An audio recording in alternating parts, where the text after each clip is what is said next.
हमारी सोसाइटी में अच्छी बहू का मतलब पता है क्या समझा जाता है? कि वो खामोश रहे, बर्दाश्त करे, अपना अच्छा बुरा ना बताए, अपनी पसंद नापसंद ना बताए।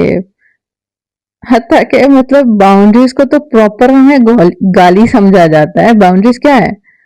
बाउंड्रीज अब अगर किसी के रूम का एक दरवाजा नहीं है, तो अगर कोई पर्सन जिसके रूम का दरवाजा नहीं था और कोई भी अचानक से आ जाता था कमरे में बगैर बताए भी, और वो प्राइवेसी में किसी भी हालत में, अब वो दरवाजा लगा लेता है तो ताकि वो दरवाजा बंद कर सके, या फिर कमाने वाला दरवाजे को अगर नॉक कर ले, तो ये क्या दरवाजा लगाना उसने कोई किसी का क्या नुकसान किया है? नहीं भाई, उसने जस्ट अपनी प्राइवेसी की थोड़ी सी हिफाजत की है।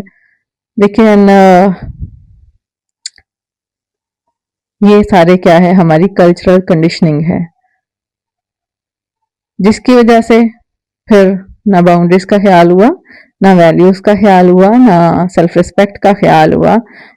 और यही कंडीशनिंग फिर फाइनली हमारी वॉइस को सप्रेस भी कर देती है और सेल्फ वर्थ को भी कम कर देती है, और सेल्फ रिस्पेक्ट का तो नामा निशान ही नहीं ना रहता।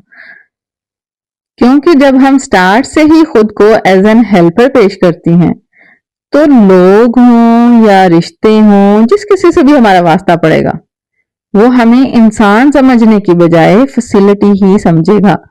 और यहाँ पर एक बहुत क्लियर पॉइंट, हत्ता कि अगर हमारी औलाद भी हुई, अगर हमने अपनी औलाद के लिए भी एज एन हेल्पर ही खुद को पेश किया, तो वो भी हमें इंसान नहीं समझेगी।